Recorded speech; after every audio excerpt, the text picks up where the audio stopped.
We are leaving our time now. We are leaving our time now. There are places where time moves more slowly than here.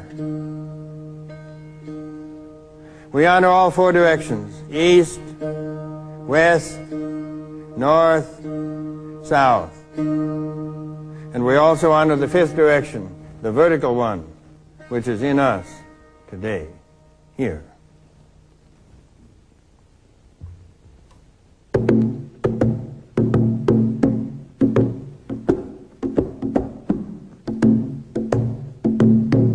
Once upon a time,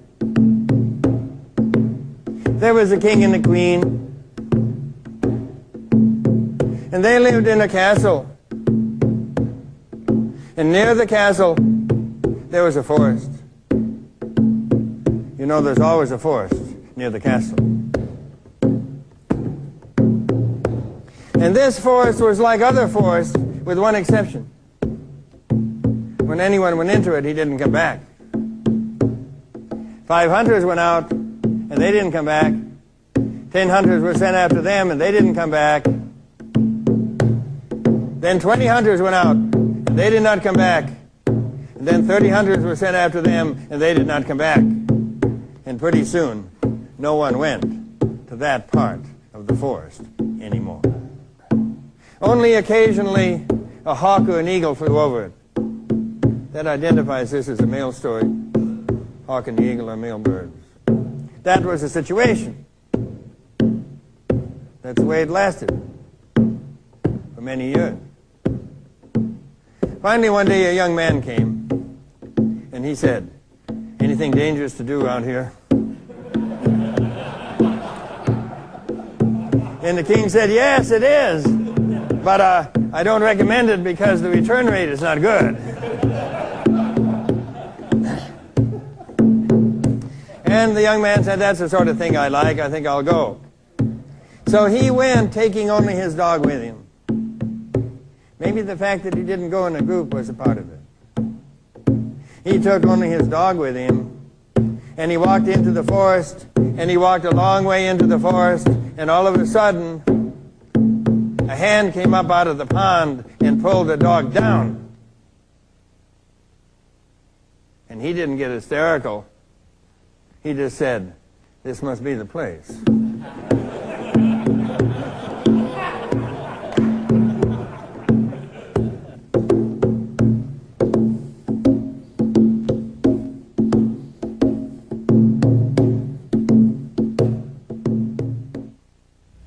I'm Bill Moyers. The title of this program is A Gathering of Men, but women are invited too. What we're exploring is the confusion many men feel today about their roles in society and their inner lives as well. Women have a stake in how men address these issues, of course, just as men have been affected over the years by the feminist movement. It's not accurate to describe what's happening as a men's movement as such, but gatherings like this one in Austin, Texas are taking place more and more frequently, and they're drawing larger and larger numbers of men. What summons these men, in my experience, is not a desire to separate again from women or to move back to that destructive, aggressive, and dominating masculine personality of more chauvinistic days. To the contrary, men are drawn to these retreats by a sense of loss, a loss of familiar myths and roadmaps, but also by a sense of hope. There is something optimistic about the very willingness of men to learn from one another through sharing their confusion over the problems of life. For many of these men, there's also the chance to share in the hard-won wisdom of Robert Bly. Robert Bly is arguably the most influential American poet living today, whether writing about silence in the snowy fields or the light around the body, about the war in Vietnam or the archaeology of private memory. He confers upon even the simplest words a weight and consequence of new things. Born on the Minnesota prairie of Norwegian Lutheran stock, Bly first attended a one-room school, then the University of Iowa and Harvard. But the experience of his own life and the poems, myths, and fairy tales of the world have been his most constant teachers. His own poems are woven from the realities of pain and hope, tribulation and joy. He won the National Book Award for Poetry in 1968 and has since published a growing collection of poems and translations that express what one critic calls a deep marriage between the inner and outer worlds in one man's life. His clear, strong images of masculine consciousness and the honesty of his own autobiography have made Robert Bly a father figure at gatherings of men all over the country. He's now writing a book on masculinity, and one of its themes is the grief and loss men often feel but seldom acknowledge.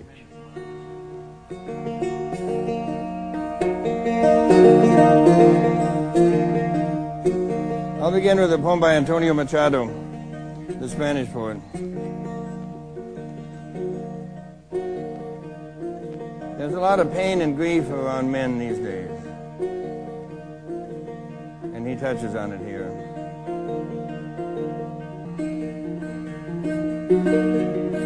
The wind one brilliant day called to my soul with an odor of jasmine, and the wind said, in return for the odor of my jasmine, I'd like all the odor of your roses. Machado said, I have no roses. All the flowers in my garden are dead. And the wind said, well, then I'll take the withered petals and the yellow leaves. And the wind left. And I wept. And I said to myself, what have you done with the garden that was entrusted to you?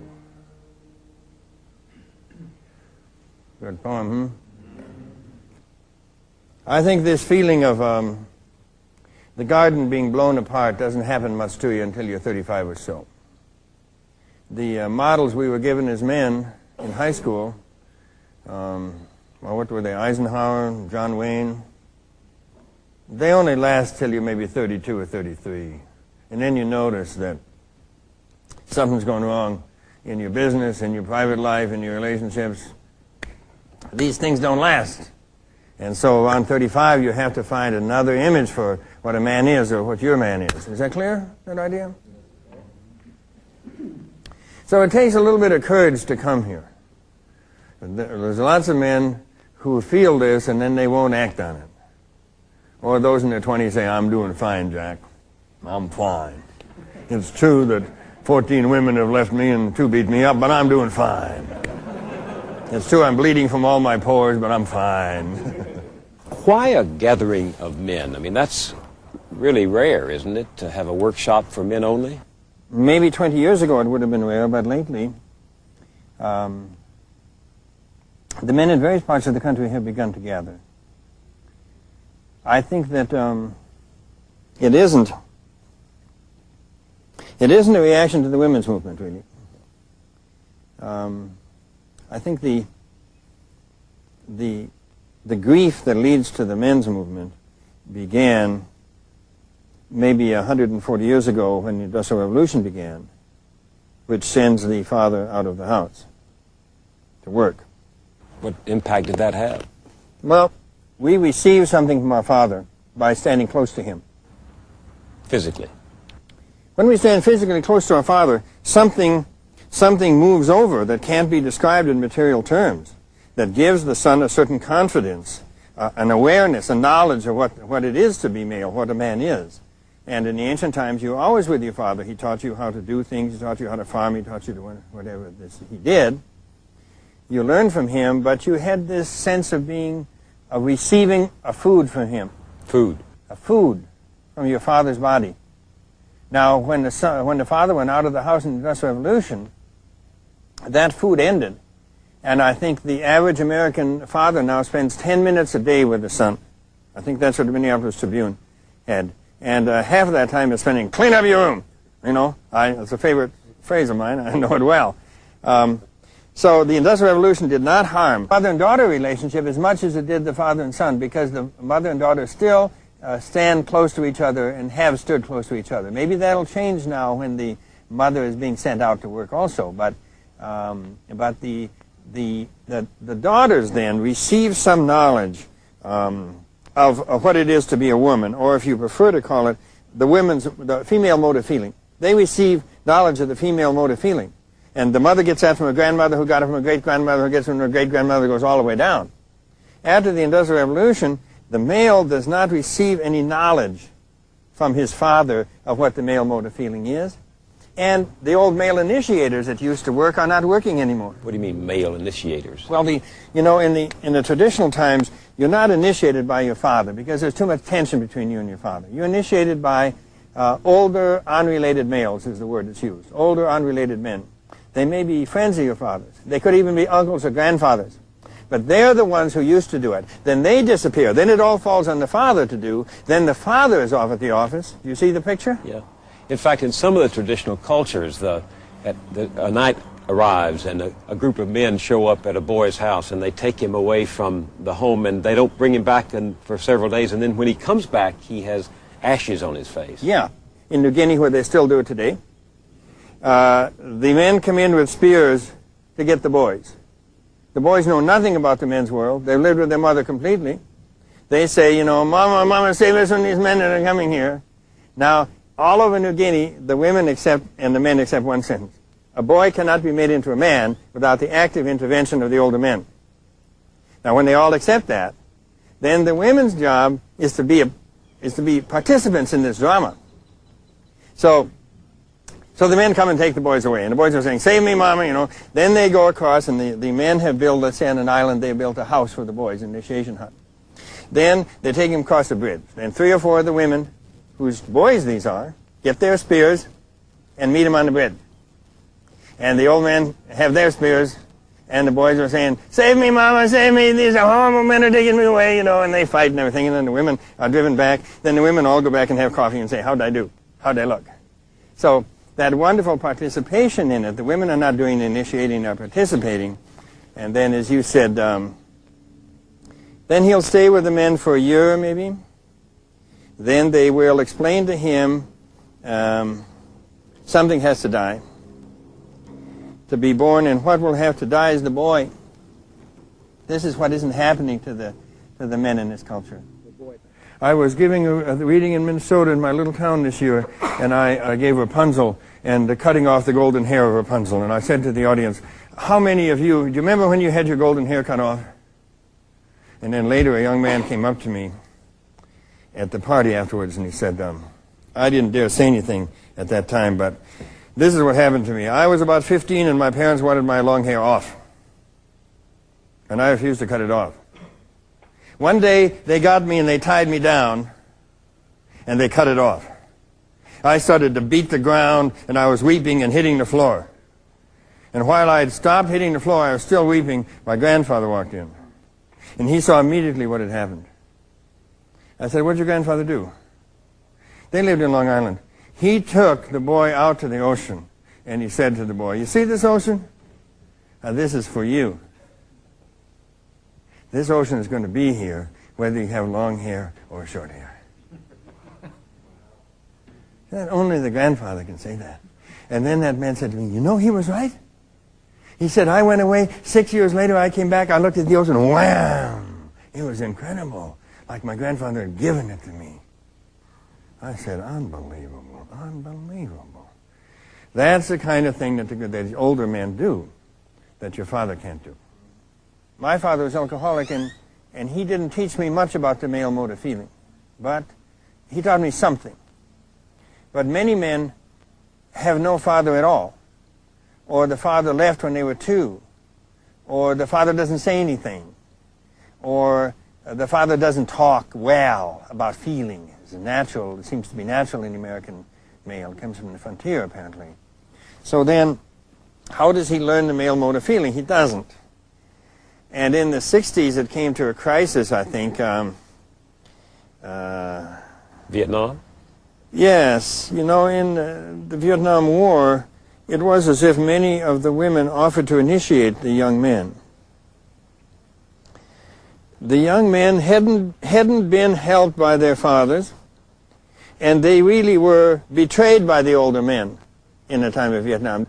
And so the women would offer to initiate them in wonderful things like respect for the earth, respect for life, respect for feeling, and so on. That wasn't wrong at all. It was just that no one has helped them with the male mode of feeling. What's the chief difference, as you see it, between male feeling and female feeling? A strong part of the woman's mode of feeling has to do with pain, moving towards pain and helping moving it, and also the pain of being devalued. I mean, women's values have been rejected in this culture for 2,000 years or more, and women feel a strong pain in this devaluation. Men don't feel devalued quite that much. With the men, it's more an area of grief as opposed to pain. And you keep using that word, yeah, grief, in regard to men. You see, in my own case, I began as a poet writing poetry, and poetry deals with feeling. But I felt that grief is a door to male feeling. Until I had really tried to go into some of the grief around my father, I didn't feel that I had access to the feeling. Tell me about that. Well, you know, as men, we're taught not to feel pain and grief as children. I remember seeing one of my boys. He was maybe about 9. He was hit in a basketball, or maybe hit by the ball, and I saw him turn around and bend down and get control of his pain and his grief before he stood up again. That same boy would be so wonderful in being open to wounds and crying and so on when he was very small.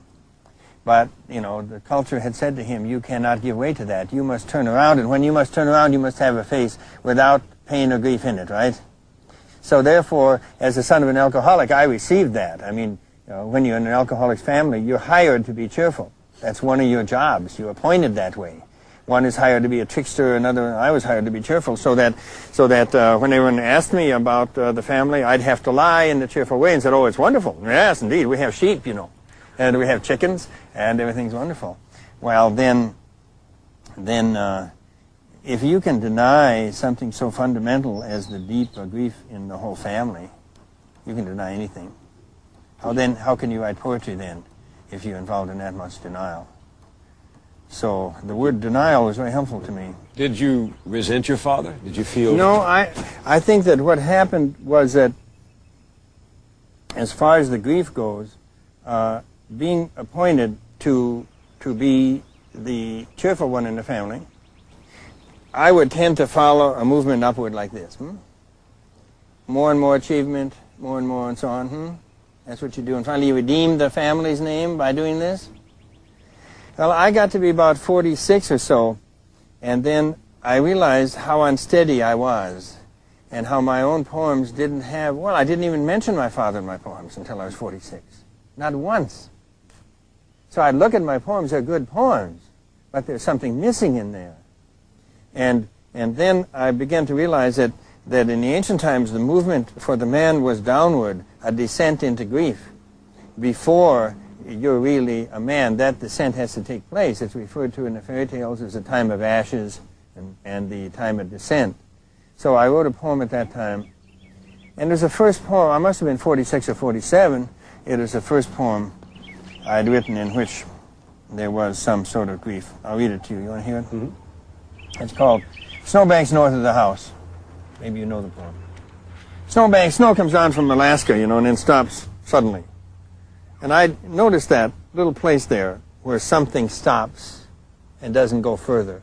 So I wrote this line, those great sweeps of snow that stop suddenly 6 feet from the house. I left it in a drawer for 2 or 3 months to see what would happen. And finally the rest of the poem came. Those great sweeps of snow that stop suddenly 6 feet from the house. Thoughts that go so far. The boy gets out of high school and reads no more books. And the son stops calling home. The mother puts down her rolling pin and makes no more bread. And the wife looks at her husband one night at a party and loves him no more. And the energy leaves the wine, and the minister falls leaving the church. It will not come closer.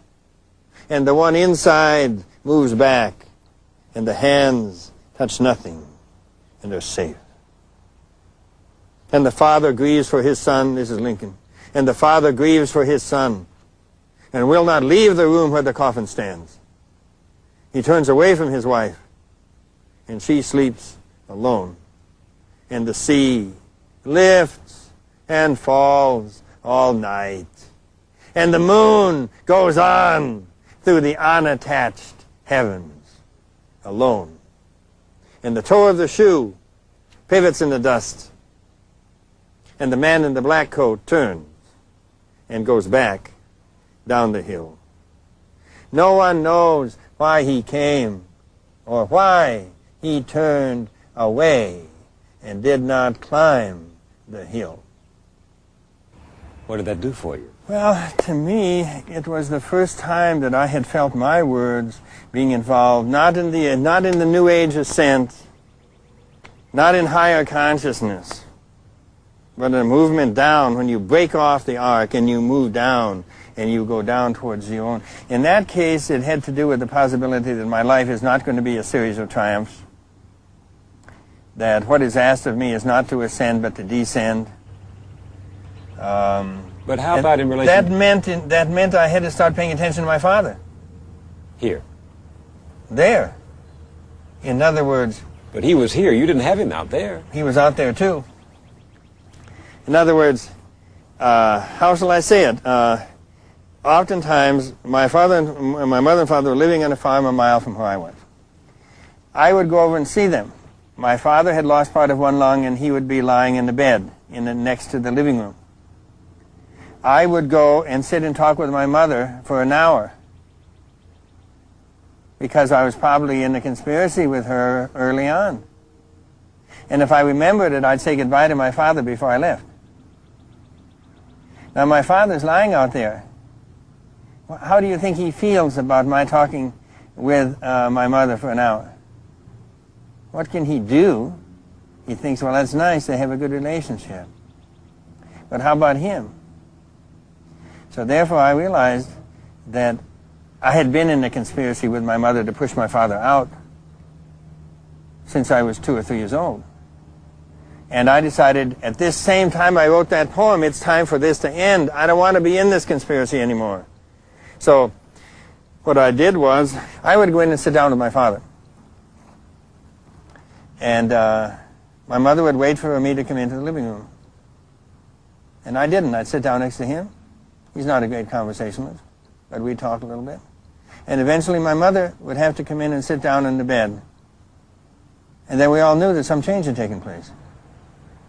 It seems to me that you and your mother hadn't pushed your father out. Your father had removed himself like so many fathers do, either through alcoholism or through work or through obsession with the world, through ambition. It's possible. When your father is away during the day and during the year, when he only comes home at 5 o'clock, you only get his temperament. What you used to get was his teaching and his temperament. The teaching would help you. You know how sweet it is when someone says, well, the way you make it is you put your nail over here, you put your board over here, and you put your tube, and you do that. And those teachings are sweet. Even mean men are often sweet when they're teaching. And then we have that gratitude when someone has taught us something. That's so wonderful. We used to receive that from our fathers. Now, he goes to work, and all we get is his temperament when he gets home at 5, and he's tired. And what's more, at work, he has been humiliated by older men and other men, bosses. He's been in competition with other men. He knows that his work is not going. He's not going to be able to see the end of his work. It's not like making a chest of drawers. He knows that his company is probably polluting Alaska. How do you think he feels when he gets home? And that's all you're going to get. And I want to remind you that the same thing is true of women. That many people that we call angry feminists are women who have only experienced the temperament of their fathers. They have never experienced the teaching. And their attacks on the patriarchy are really a turned attack on the fact that they don't believe that there is any older males that have anything but this irritable temperament. Is that clear what I'm saying? So that has to be understood too. The women only get the temperament of the father, and it's usually irritable and angry. One thing I have to say to the men is that your father is convinced that he is an inadequate human being. Women have been telling him that for 30 to 40 years. He doesn't know how to talk. He can't express himself. He doesn't know what his feelings are. People hear what they hear. Your father feels that he's okay when he's with a hammer, but in every other way, he's inadequate. So you call up your home and you get your father, and he says, "Oh, John, this is your father. Here's your mother." And I was saying there's only two kinds of men. One kind of man is willing to go along with that, and the other kind of man says, "Wait a minute, I didn't call here to talk to my mother. I want to talk to you." "No, here's your mother." No, that isn't it. I want to talk with you." "What about? You want to borrow money?" "No, that's not it." Huh? The other day I was in Atchison, Kansas, and I met a wonderful man there who was an economics teacher, and there's a tiny little Catholic school in Atchison, and this man came up to me and started to talk. His father was a car mechanic who worked very hard, knew beautifully the engines, just knew what was wrong and so on. The father got ill, eventually got the one leg cut off. He was lying in bed trying to deal with the phantom pain. Rick calls him up on the phone. Says, "How you doing, Dad?" And Dad says, "What do you want?" Rick says, I want to say something to you. I want to tell you how much I appreciated everything you did. How much I appreciated all the work that you had to do in order to send me to college. I'm a college teacher now, and I want to tell you how much I appreciate that and how much I love you." And the father said, "You been drinking?" I thought that was wonderful. I said, "You just lived through the history of the last 80 years. The father can't imagine, right? There's only two parts, because men don't talk about feelings. So if you're talking about feelings, probably you must be drunk. And you got to get over that. You just say, "No, I have not been drinking, I'm not on dope, and I love you." You get it?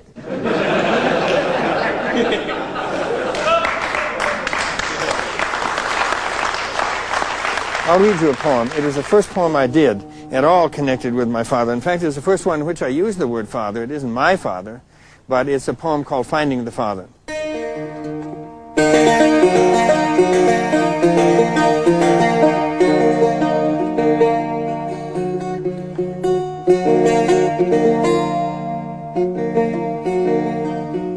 My friend, this body offers to carry us for nothing.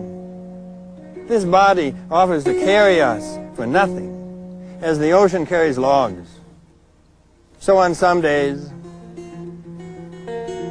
the body wails with its great energy. It smashes up the boulders, lifting small crabs that flow around the sides. There's a knock at the door. There's a knock at the door. We don't have time to dress. He wants us to go with him through the blowing and rainy streets to the dark house. We will go there, the body says, and there find the Father whom we have never met, who wandered out in a snowstorm the night we were born, and has lived since, longing for his child, whom he saw only once, while he worked as a shoemaker, as a cattle herder in Australia, as a restaurant cook who painted at night. When you light the lamp, you will see him. He sits there behind the door, the eyebrows so heavy, the forehead so light, lonely in his whole body, waiting for you. Looking for Father. Finding the Father, it's called. Did you find your father? To some extent, I did. He died only a few months ago. But one of the things that did happen is this. It was, I was living in Moose Lake, about 5 hours away. I get a call. My mother and father were both in the old people's home in Madison, Minnesota. I got a call saying my father was in the hospital with pneumonia. So I drove down specially to see him, and some change had taken place in me. So that when I walked in the room, he was alone there, and for the first time I picked up a book, my book that I write in. I wrote a poem in his presence. I had written so many poems in the presence of trees like these, so many poems in the presence of women, never a single line in the presence of my father. So this is a poem I wrote. It's called My Father at 85.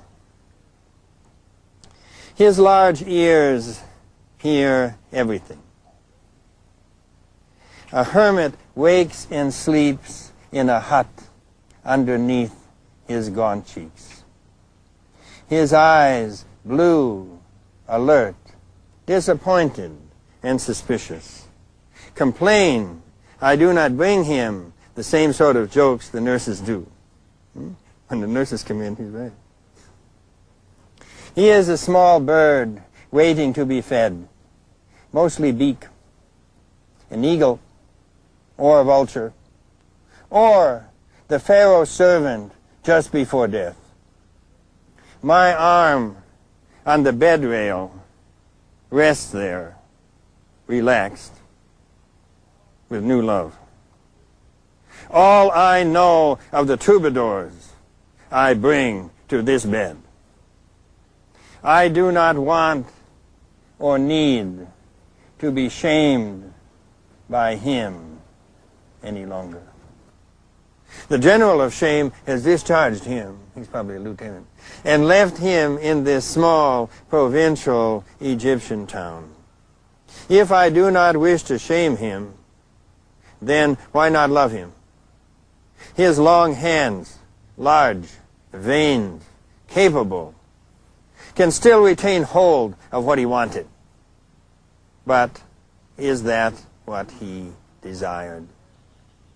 Some powerful river of desire flows through him. He never phrased what he desired. And I am his son. He never phrased. Your father never phrased. He never put into language what he desired. In the United States, we put into language what we want. We want another television set. We want a VCR. We want a refrigerator. We want a good 3.2 beer. We want to have a cowboy hat and have some girl come along and touch it. That's what we want.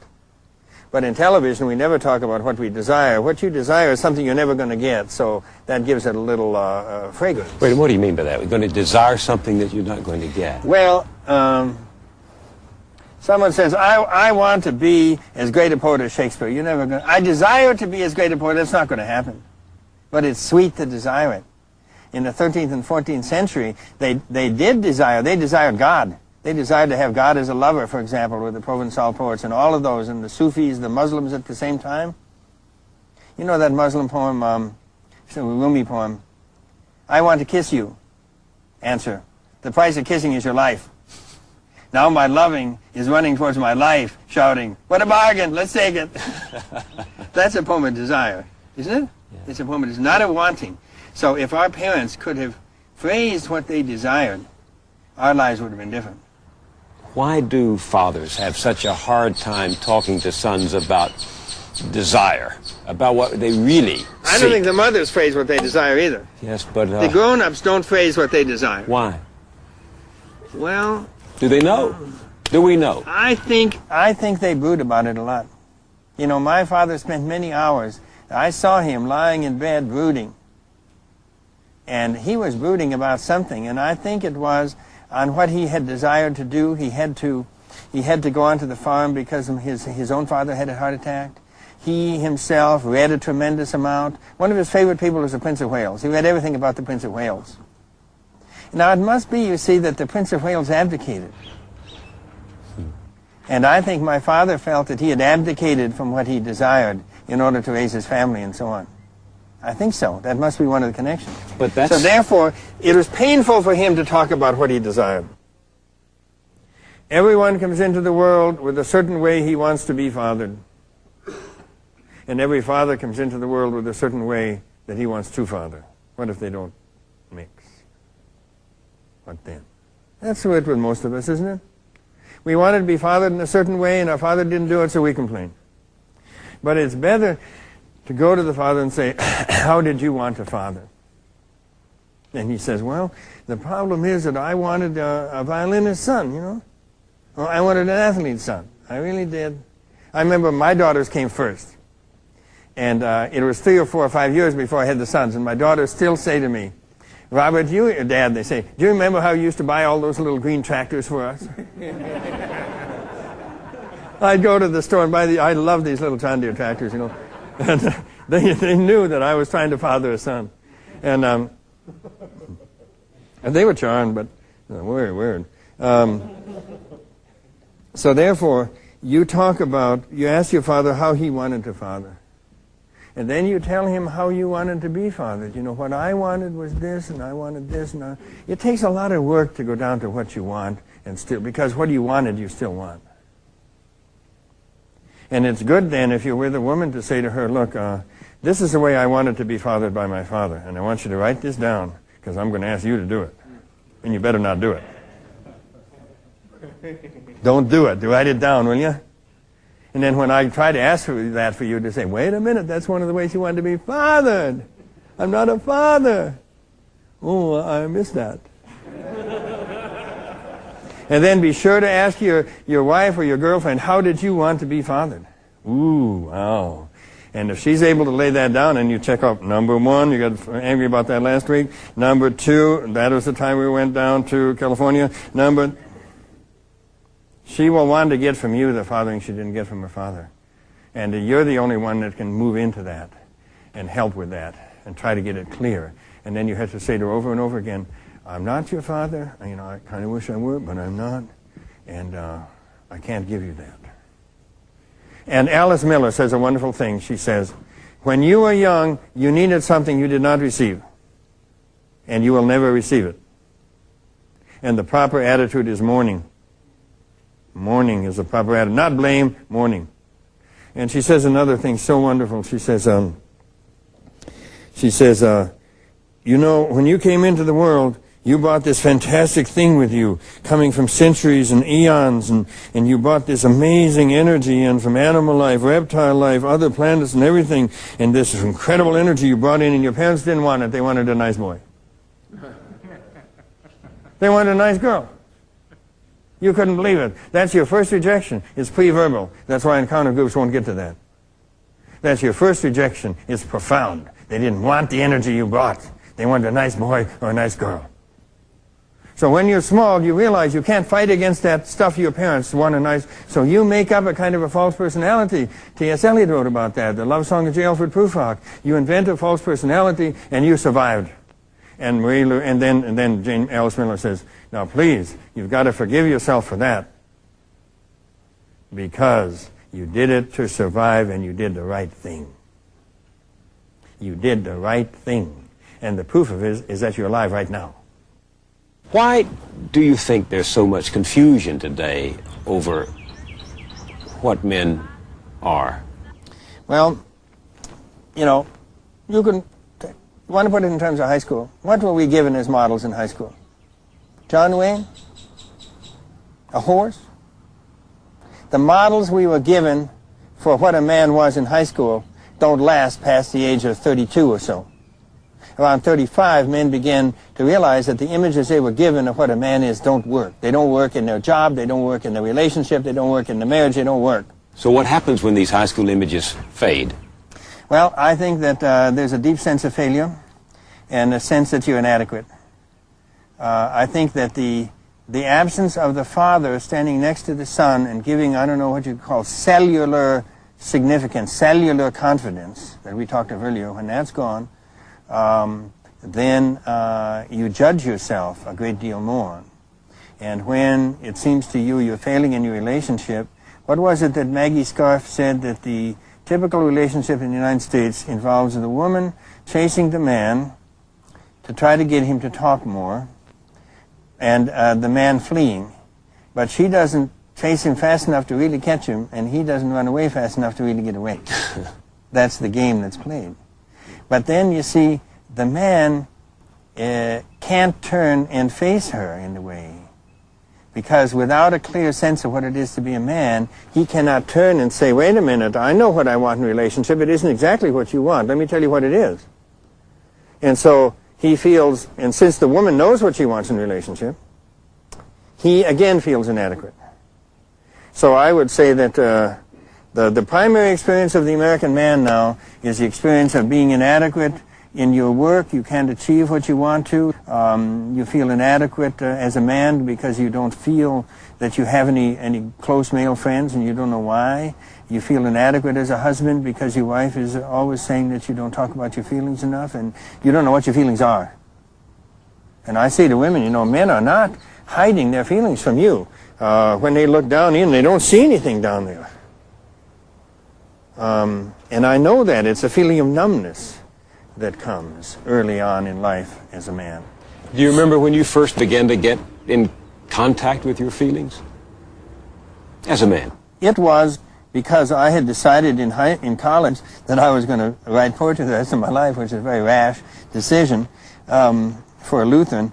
Anyway, and so I found that my first book is called Silence in the Snowy Fields. And what is speaking in that book is not so much my feelings as a kind of envelope around my body, which is in touch with the trees and the wind and the air and the pine trees. And like Thoreau, my feelings didn't go from here in, they went from here out. And it's like a beautiful surrounding to your body that puts you in touch with everything else that's alive. And I typically wrote my poems by sitting down under a tree for 2 hours, and then it was as if the tree said something. But then I was 36. When I published that, I still wasn't in touch with my feelings. So I think it was about 46, around that time I was telling you with that poem. That's why I say grief is the door to feeling. Even being out in nature is not the door to feeling. Excitement, I thought, was the door to feeling. It isn't. That's why rock music doesn't always work in opening people to feeling. Excitement is not it. With men, grief, there's some quality of grief, and men don't know what they're grieving about. It's as if the grief is impersonal with men. It's always present. You don't know if it's about the absence from their father, or it may be about all of the animals that we were in touch with, all the millions of years we were hunters, and all the animals that died. It may be a grief that's in nature itself. You remember the Latin term, lacrimae rerum, the tears of things? Men have lived for centuries out there, and they feel that terrific grief of nature and the out of doors and pine trees. There are certain little groves in England. If you walk in there, you'll burst in tears because there is grief in nature. Look, I have grief, but I don't write poems. What do I do about it? I don't know that you have to do something with it, but I think it's a choice at any second. You know, in a conversation, there are little turns. You can turn up or down. Someone says, you know, I lost my brother 5 years ago. At that point, you know, you can say, well, we all lose our brothers, or you can touch the hand, or you can go into the part of you that's lost a brother. You can follow the grief downward in this way, or you can go upward in the American way. You can always tell an American on the streets of Europe because he's smiling. So it's really important for us. I mean, we hired 3 presidents in a row who promised us that we would not go into the grief about the Vietnam War. Carter and Reagan, and then Bush, Ford, 4 of them in a row. And if Lincoln had been alive, do you know how he would have gone into that grief? He would have gotten everybody, 5 years after the Vietnam War, and he would have said, we killed so many people, and these veterans are here, we have destroyed them. Ah, let's all weep. Ah, ah, ah, ah, ah, ah. That's what Lincoln would have done. He would have encouraged America to grieve over the losses in the Vietnam War. We still haven't grieved over them. Only the veterans are grieving. This is not right. How does a whole people grieve? Well, you don't do it by hiring people like Reagan, who, Reagan's father was an alcoholic. And when I look at Reagan, I know he has not gone through the grief of that. So he's in denial. When you're in denial over your own father, you can deny the budget deficit easily. That's not a problem. He is the first president we've ever had who has spent the whole presidency in denial. And the result is we got all the homeless sleeping on the vents. We've got a, what, $3 trillion deficit. That's what it's like when you decide not to take that turn down. You decide not to go and face your father and do that work. Then you get Reagan. And so it's a very serious thing, because we knew all of that when we hired him in some way. And if we are so codependent as a nation that we'll hire this man who didn't go through the adult children of alcoholic work or whatever that is, that doesn't speak well for our future. Well, this is territory I'm not very competent to enter, but America never really has come to terms with the shadow of its That's right. past, the Indians. We didn't mourn over the death of the Indians, and we didn't mourn, I think, Lincoln and Whitman. Lincoln felt that mourning in Whitman, Whitman and Lincoln. And they did moderately well in mourning the Civil War. But after that, it's been a process of not mourning. Alexander Mitscherlich in Germany has written a book called The Inability to Mourn about the Germans after the Second World War. Now, we're in that same situation. We have an inability to mourn. So, again, you see, how can we have men or women if we can't go into grief at all? There's one great book on the men's question, the only one I know. It's really great. It's by a German analyst, Alexander Mitscherlich, M-I-T-S-C-H-L-I-C-H. Mitscherlich, just put all the S's and CH's you can get into it, and that'll do it. Now, he doesn't fool around. He doesn't say we have a society that has a weak father, we have a society that has an absent father. He says we got a society without the father, period. So I'll give you two ideas out of his book. The first one really amazed me. I read this about 15 years ago and it astounded me. This is what he said. If you are not with your father at all times of the day and at all times of the year, a hole will appear in the son's psyche. And that hole does not fill with little Bambis and Walt Disney movies. It fills with demons. That hole in the son's psyche fills with demons, and those are demons of distrust of older men. Like when I was a younger boy, my father was alcoholic, as I said, so therefore there was that hole in me there, and the times he was with the bottle. Is that clear? And it was very interesting. I started a literary magazine. The first thing I did was attack all the older male poets.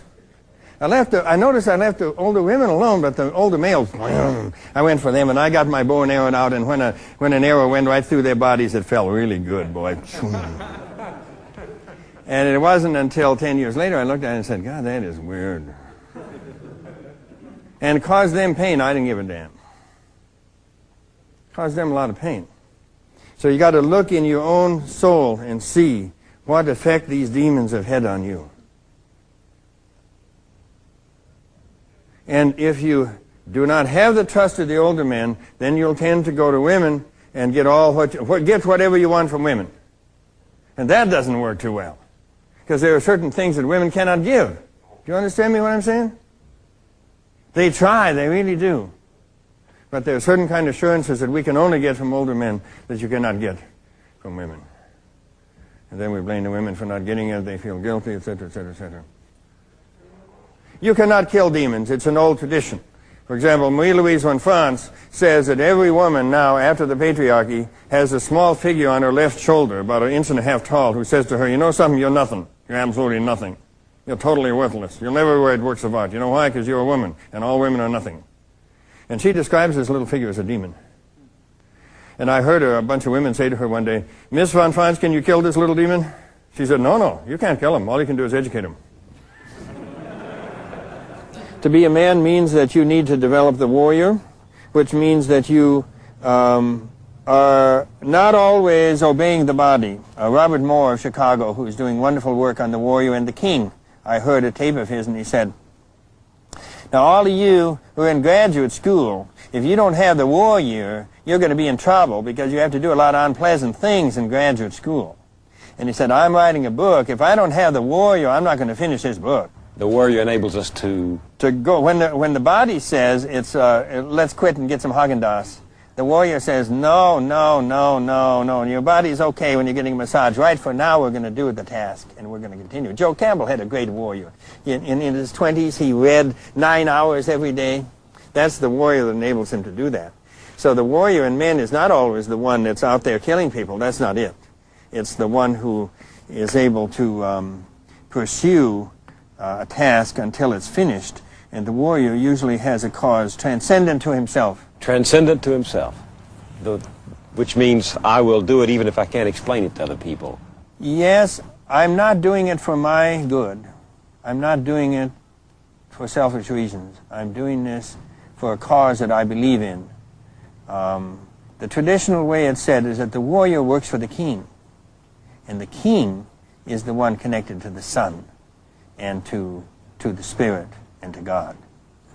So that when the warrior, as in our culture, has no king, like Ollie North, then he gets in trouble.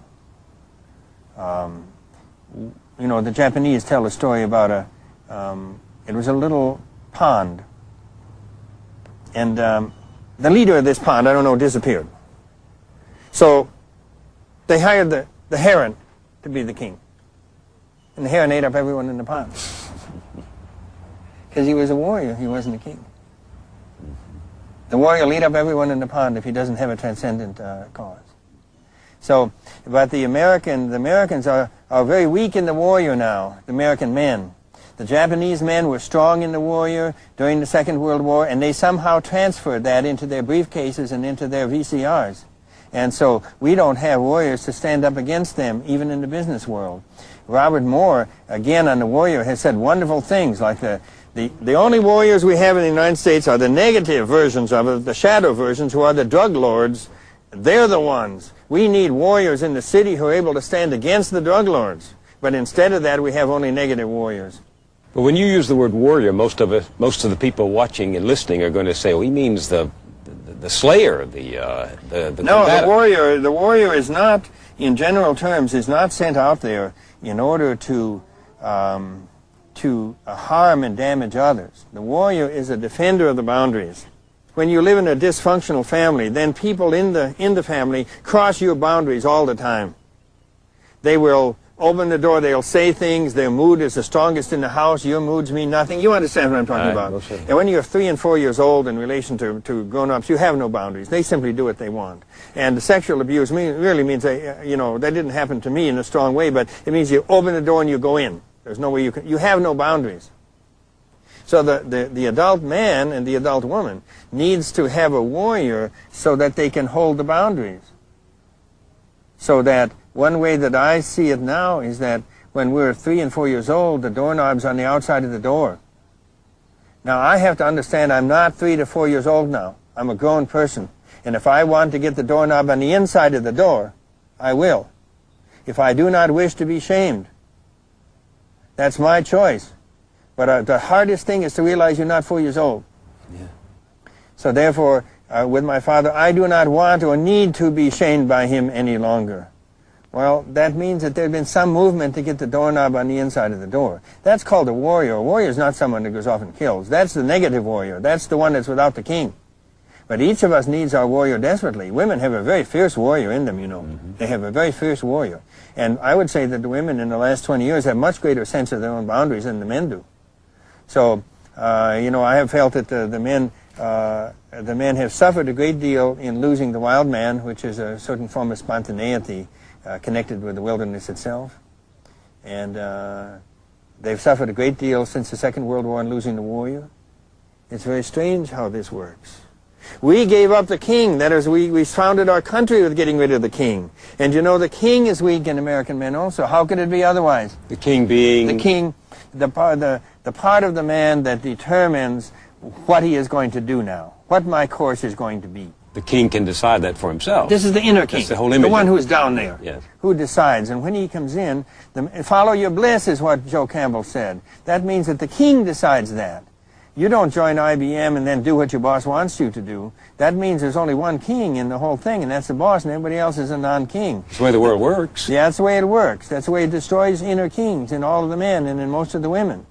So the king then is that part of you that can decide. And I mean, it's very private too, because there are various kinds of kings.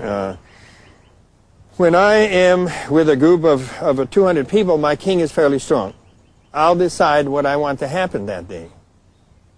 When I'm with 3 or 4 people, my king is moderately strong. Yeah. But they can still drag me off to a movie I don't want to go to. When I'm with one person, my king is rather weak. And I think that's because of all those crossing of boundaries and so on when I was a child. So that if I go in, for example, with my wife into a store, and there's 2 sweaters, one is green and the other's blue, I can't decide.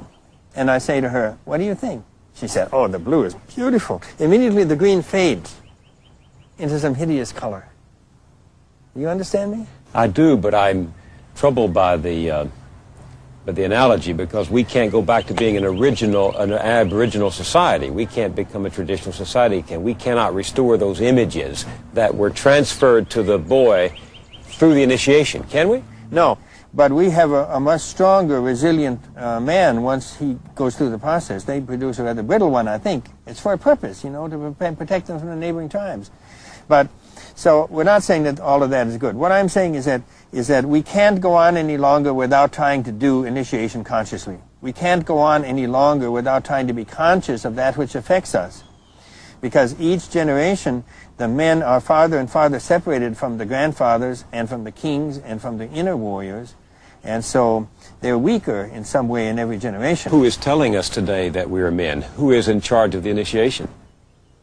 One of the things that said, if you do not do the initiation consciously, you will do it unconsciously, because it'll take place. Aren't we initiated as men by the sergeant in the army, by the corporate executive that we take our first job from, by the professor at the university? To some extent. But the sergeant is not the equal of the old male initiators, because he's not interested in your soul. In your soul? In your soul. He's interested in your not dying, or he's interested in your physical health, or he's interested in your obedience. But the old male initiators we're talking about, King Arthur would be one, is interested in the soul of the young man. That's what the young men are missing, that there isn't any older men who are interested in their souls. And you mentioned King Arthur. I mean, he was a mentor to the knights. He was the one who stood at the gate. Yes, you could say that a beautiful thing. See, one of the ways to think about a male initiation, it goes in this way possibly. First stage is bonding with the mother and separation from the mother. We do the bonding with the mother pretty well in this country. We don't do the separation well at all. There's no ritual for it.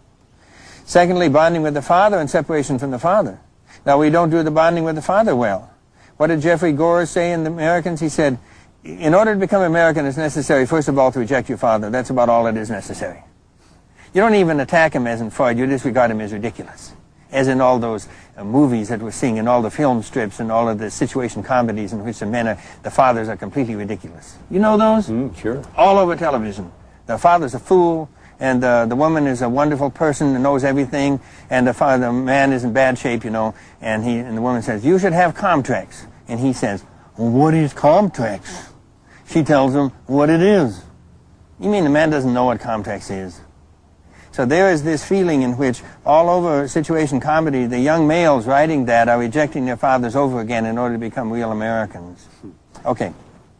So the second thing is bonding with the father and separation from the father. In a culture in which you reject the father automatically, as in America, oftentimes you don't become bonded with your father until you're 40 or 46. That's what I told you in my story. Well, how do you bond with the father who's absent all the time, who goes off to the office, 8, 10, 12, 15, 30 miles Sometimes away? you have to wait till he's 63 and he's home. It's not easy. The men that I know say they're 50 years old, they're 45 years old, they call up their father and they say, oh, here's your mother. And they say, wait a minute, you know, I'm going to take you down to New Mexico. We're going to go down to New Mexico for 5 days. No, yes, you're going to go. I'm going to pay for it and we're going to go. Well, that's a bonding sometimes takes place with their father there. So the fact that the son has to do it. Son has to make the motion. Right, that's the stage of bonding. That's a part of bonding with the father. And after that, you still have to do the separation. Then the third stage is called the appearance of the male mother. The male mother? The male mother. That is a man who does nurturing in a similar way as a woman, only he's not a woman. Now, King Arthur acted that way for those young men. What does he do? Cuts his arm and gives him the blood. He nourishes them and nourishes their souls. So this is like Pablo Casals was a wonderful male mother. Every black jazz musician in this century has had a great male mother. Around Midnight was about that. You remember the first scene of Around Midnight? He walks into a hotel room in Paris, and you don't know what's going on. And the black musician stands there a long time, and finally someone says, "Is this where he died?" And he says, "Well, I guess so, but these rooms all look so much alike." That was a room where his male mother, his male mentor had died. Well, you're talking about a mentor. We're talking about a mentor. You're just using the phrase mother as metaphor. A male mother, I'm using it, I mean a mentor. And so King Arthur was a mentor to those young men. And when the male mother or the mentor comes along, it helps the young male to separate from his mother and from his father. Because he has a man who is not his father, who is acting to him both as a mother and a father. That's the third stage. Wordsworth has this wonderful poem in which he talks about the old man who sat under the tree. You found that too? Yes, the old man sits under the tree and he says, "He picked me out from all the rosy boys and I became a comrade for life." I couldn't believe that passage when I read it. Yeah. And he was in grammar school, and an old man there at the edge of town would talk with him every day. And Wordsworth at the end says, "I think he had the greatest mind in England." Do you remember that? Because he had given that boy so much. So that's a perfect example. That's how you produce a Wordsworth. Where do we get our mentors today? I tell the men, you know, you have to look for it. Your father came to you. You didn't have to look for your father, but you have to look for your mentor. If you want a mentor, you have to go look for him. That means that usually he's in your field, but not always. If you're an architect, you go and look for a male mentor. You know, I met Zent Georgi. I stopped to see Zent Georgi one day, the one who invented vitamin C, got 3 Nobel Prizes. And I said to him, he was living alone on Woodstock, and he told me various things. And he said, "When I got out of graduate school, I knew exactly who I wanted to work with. I would have walked 150 miles to work with this man, and I did. I worked with him. I loved him." And he said, "I've been here 30 years. Not a single American man has ever come and wanted to work with me." I said, "Well, maybe they're not interested in ideas." "They're not interested in ideas." He said, "You know what they're interested in? Retirement plans." He was a wonderful old man. But he was waiting to be a mentor or a male mother to young American scientists, and they didn't know the tradition, and they didn't go to him. In these traditional cultures, when these older men played this role for young men, what were the older men, what were the male mothers doing for the boys? When the male mother is there, and the mentor is there, one thing he does is bless the young men. And it's so strange that men need blessing from older men. Robert Moore, I heard him say in a tape, if you're a young man and you're not being admired by an older man, you're being hurt. I like that a great deal. So that many women bless young men, but the man still needs a blessing from an older man. You know, I heard Robert Moore say to a group of men, "How many of you have admired a younger man in the last 2 weeks and told him so?" Silence. "How many of you were admired by older men when you were young?" Silence. Then he said that sentence, if you're a young man and you're not being admired by an older man, you're being hurt. Robert Moore from Chicago is a wonderful man. He's beginning to do work with men. He has about 11 degrees. And I heard him the other day, and one of the things he says, men do not learn except in ritual space. I was astounded at the idea. Men do not learn except in ritual space. And he said, I know from talking to the men who've been there that you set up a ritual space. How, you don't know how you do it, but it's done. And partly it's done because no women are there, partly it's done because it's in the woods, partly it's done because older men are there. Now we take all the older men we have, over 60, we put them all in the front row. You can imagine how that helps with ritual space. These men that I used to ask to sit in the front here, they had never been honored as an older man in their whole life. They couldn't believe it. Can we do that now? Shall we do it? Let's do it. All the men over 55, would you come up here and sit down in the front row?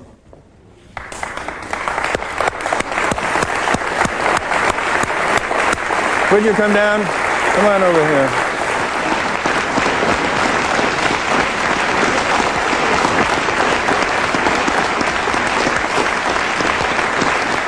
I told Bill a story last night that we did one up in upstate New York in July last year at the old Shaker colony. It was very interesting. We were up in the old hill where the Shakers used to have their stuff. We had about 85 men, and so they had a big tent up there. It was a big tent. So we were in this tent for 6 days. Well, the fourth day we started to go into fathers and so on, and the young men were very good, and they started to be very open and talk a lot, and pretty soon the younger men were weeping, and and with their fathers, and a lot of weeping went on the 4th and the 5th day. On the 6th day, which was the last morning, we had the old men here in the front. And there was a wonderful man who was Heinz was his name, Heinz. And he was 75. And he was in the Heron clan. We had herons. And we usually get a samba going and everybody dances for 5 or 6 hours. And the Heron clan were brought in at one point to dance. And they don't know how to dance. Suddenly Heinz stopped the whole thing. And Heinz started to do the Heron dance.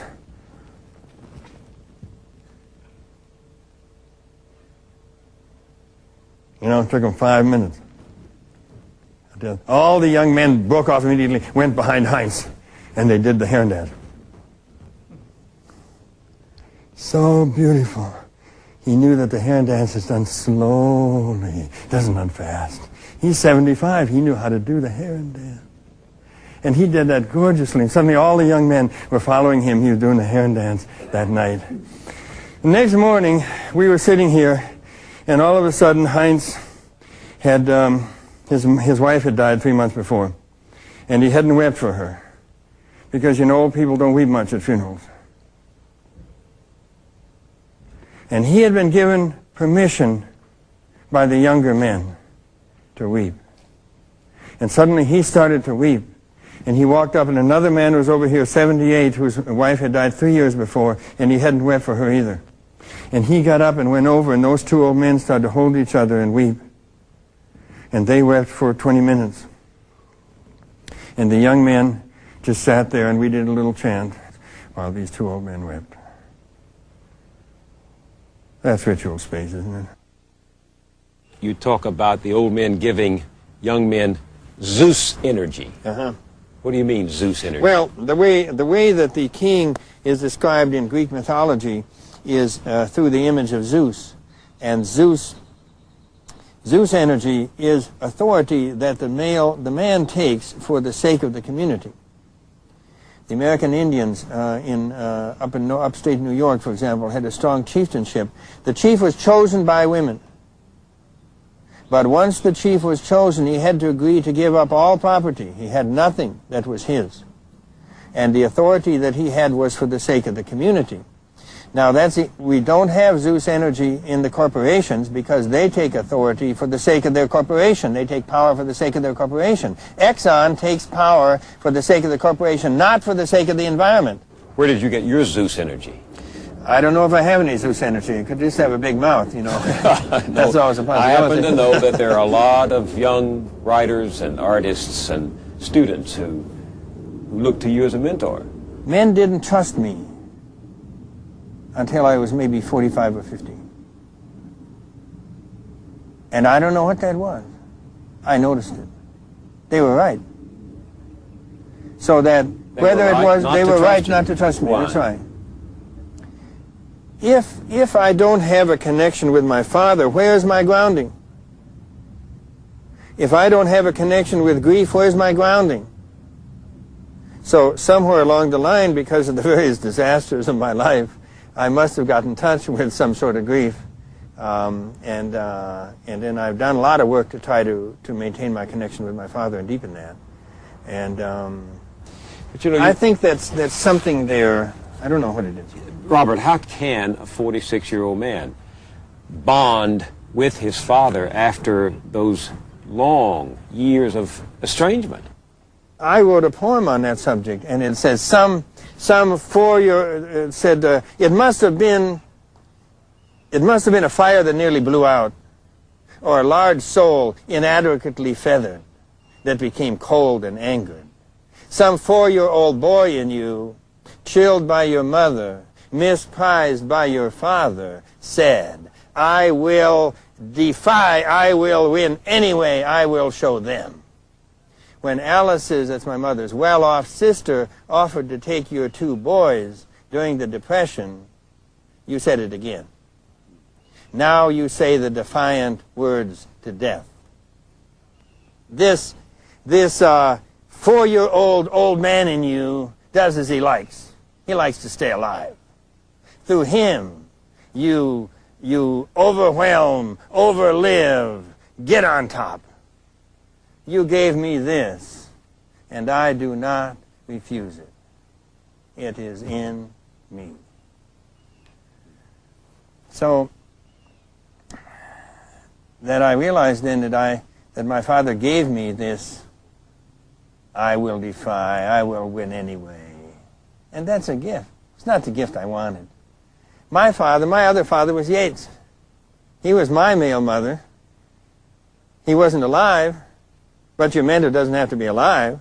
Does that make sense to you? What does a male mother do that the father doesn't do?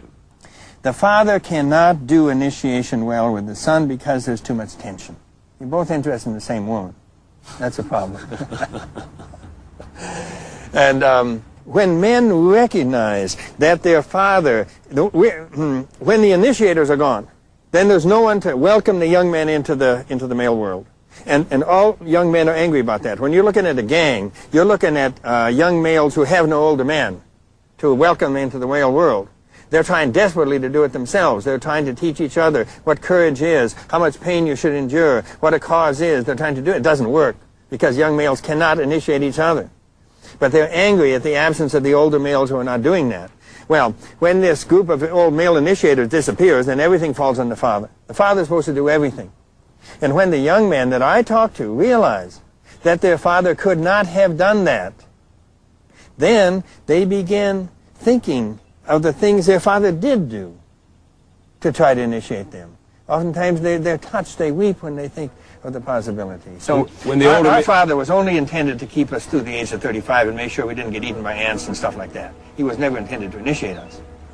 And when the father is gone, as happens so often in America today, often it's just a single mother who is left to do it all, the initiation. That's right, and women try very hard with that. And I remember I said at that thing in Evanston, I said, you know, a woman can bring a boy, can bring the boy from the fetus to be a boy, but she cannot move him from a boy to being a man. Only other men can do that. And some of the women got angry, and another woman said, I think he's right, because when my boy was in high school, I knew that he needed something harder than I could give him. And if I did that, I'd lose my own femininity. So it's just to say that women try very hard with this, and it's hopeless. They cannot really guide a boy all the way to being a man. That's a job for the men to do. And if a woman is in that situation, then she should recognize that and try to find some older man that she trusts and ask him to hold the boy in his heart. It isn't necessary that he take the boy to the zoo every other day. But many young men do not know a single older man who encourages them or holds them in their heart. So to some of the men who come to my things, I say, this next year you're not going to pay me with money. What I'd like you to do is to go out and find a young man who doesn't have any father in the house. I'd like you to hold that boy in your heart, which means that you may write him once a month, you may take him somewhere once a month, but he knows that he has a heart link through you with the male world. And that's a responsibility that the men have got to take in this country. They've got to take more responsibility for the younger men, for encouraging the younger men, admiring the younger men, and holding the younger men in their hearts. How do we get in touch with the male mother that's in us? How do I find in me the male mother that serves another young man? I would think that, first of all, one would consciously reject the idea that all men are in competition. In business, that is the primary assumption. And in fact, it happens. So that there are very few genuine male mothers in business. There are exceptions, of course, but I would say that, first of all, I never realized that younger men needed anything I had to give them. Except a job. Yes, that kind of thing. I didn't realize that they are hungry and thirsty for a simple connection to an older man that's not shaming. What did the older men say? Clean up your room. Right? You did this wrong. You have to stay after school. You're foolish, stupid. And then they go to women for comfort. But what if they could go to older men for comfort? Then the women wouldn't be so burdened with all these aspirins and stuff. I think it would be a great relief to women that when the men could go to other men for comfort. So I have to realize that by being an older man, I have some substance that's helpful to younger men. And then I also have to realize that I can perform something for them without intending to, by being consciously aware that they need to step from the father to an older man to God. And I'm not a guru, because I'm not that. People say to me, you know, will you be my father? I say, if it doesn't cost me anything, you know, I'll think about it. But it isn't anything I do that you understand me, that you just have to agree that that's an important thing as is supporting your family, or loving your wife, or protecting the earth. A fourth important thing you can do is to be open to the younger men and recognize that they can use a blessing from you. And the way it's done in a place like Russia, where the toast is so fantastic, the toasts. And when they do toast at the dinner table, they will toast the younger man. Now the idea is that they have to see that younger man clearly. No lying, no flattery. They have to be able to see there, and then at the same time do some praise there. So do some praise? Do some praise. Blessing is a form of praise. Remember what Robert Moyers said? How many young men have you admired in the last 2 weeks and told them so? Are you confused about what it is to be a man today, or about what the society expects of you as a man? Well, I've gotten a whole lot of contradictory signals in my life, Bill. and I'm, you know, it's to be Superman and Superwoman, to be the best parent, to be the best child, to be the best person, to be everything to everybody, and then it still never seems to be good enough. I feel safer talking with men than I do with women, and kind of in this vein, that I can tell you what I think about you, and if it hurts you, somehow that doesn't affect me. But if you were a woman and I told you something that hurt you, then somehow I'd be responsible for hurting you. But if you're male, take it, you know. We're also afraid of women, and I don't know why that is. That's an interesting discovery to make after so many relationships. And right now, I too feel a little safer with men, and I don't have an explanation for that. As males, you grow up with your emotional experience centered on women.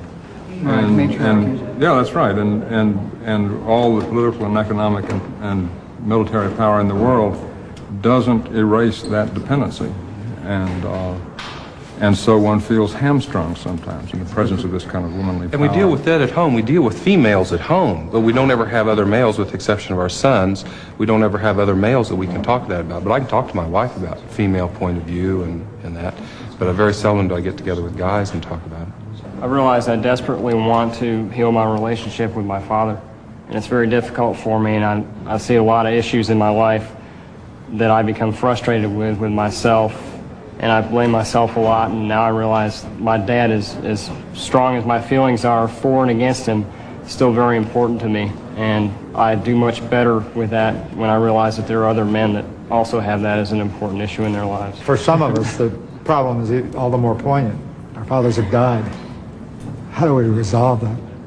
I mean, I can feel it in my voice. And my voice is changing now as I try to express it. Why do you think your voice is changing? Because of the emotion. I mean, thank you. What do you need to heal with your father? Have a list. I'm not sure what it is. Tried to show love and it was rejected. Tried to seek advice and it was a put down. Well, one of the reasons I came is because there seems to me to be for years an incredible lack of strong men, clear men, powerful men in this world. And Robert Bly is one of those men of power. Amen. And I always grew up believing that nature abhorred a vacuum. And what I see is that we've gotten so close to a complete vacuum of powerful male men in this world, male models of clarity, initiated men, that we men are trying to rediscover fire. And that is the quest. Are you aware that some people say this is a throwback, a regression to the segregation of the past, to the time when men had their own private clubs and could talk about things without worrying about anybody catching on to their secrets? That this is a throwback? I don't think it's that way at all. Women learned that they will say certain things when men are not present. Women will talk about certain things when men are not present. And that's surely true of men, because the sexes can shame each other so easily. So for the men getting near their grief, it's really important that it be done in the presence of men. So it isn't an attempt to exclude women in that sense at all. You think that men have a harder time with relationship than women? I think that men cannot mix words with feelings as well as women. And this has been known for a long time. But sometimes the fury of the male happens because the woman is able to go ahead of him, finishes his sentences for him, goes on ahead, and he cannot do it. The mix isn't there. It takes him a long time to learn how to do that, 40 or 50 years. The woman can often do it at 14. And some of the rage of men has to do with that. So it's important for men to be together and expressing their feelings at their own pace, which is slower than women's pace, at their own pace, and then eventually they come down into grief and they come down into some other place. The amount of feeling on the fourth day of a men's group alone is unbelievable, fantastic to someone who hasn't been there. They will show more feeling and amaze themselves with the depths of their feelings. And many times they wouldn't have shown that to a woman. Later they can do so. What does all of this have to do with poetry?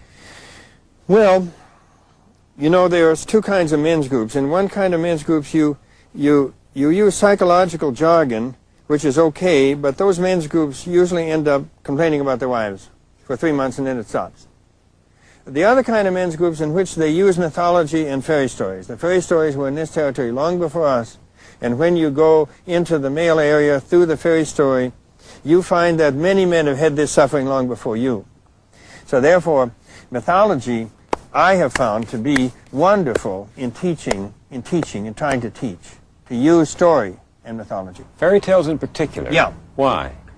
Well, they're not connected to any one god. You see, a fairy tale and a myth are alike, but the difference is that the name of the god is not mentioned in the fairy story. So therefore it's a social form and can be told with jokes or in any way, but it still contains all the energies in their genius. So, as for poetry, Gary Snyder said a wonderful thing. The function of the poet is to find out what part of the mythology is useful in his lifetime. Milton did that. He made the wrong choice, in my opinion. But that's what he did. So therefore, the old connection to the poet with mythology is centuries and centuries old. The poet is not connected primarily only to the lyric poem or the poem of feeling, but he's someone who filters the available mythology. And people have praised me for what I've done with the men. It's nothing but finding a couple of fairy stories that are useful. That's all it amounts to. After a long walk in the woods, clear cut for lumber, lit up by a few young pines, I turn home, drawn to water. A coffin-like band softens half the lake, draws the shadow down from westward hills. It is a massive masculine shadow, 50 males sitting together in hall or crowded room, lifting something indistinct up into the resonating night. The woman stays in the kitchen and does not want to waste fuel by lighting a lamp while she waits for the drunk husband to come home. And when he does, she serves him food in silence. What does the son do? He turns away, loses courage,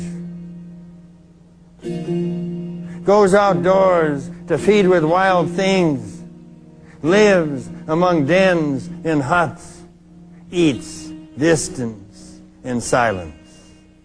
He grows long wings, enters the spiral, ascends. How far he is from working men when he is 40? From all men. The males singing chant far out on the water, grounded in downward shadow.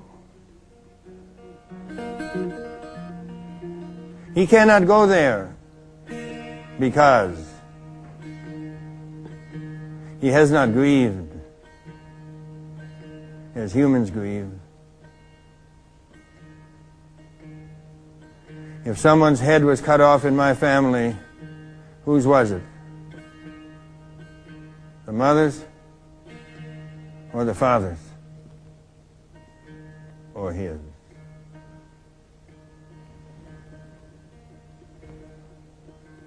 The dark comes down slowly. The way snow falls, or herds pass a cave mouth. I look up at the other shore.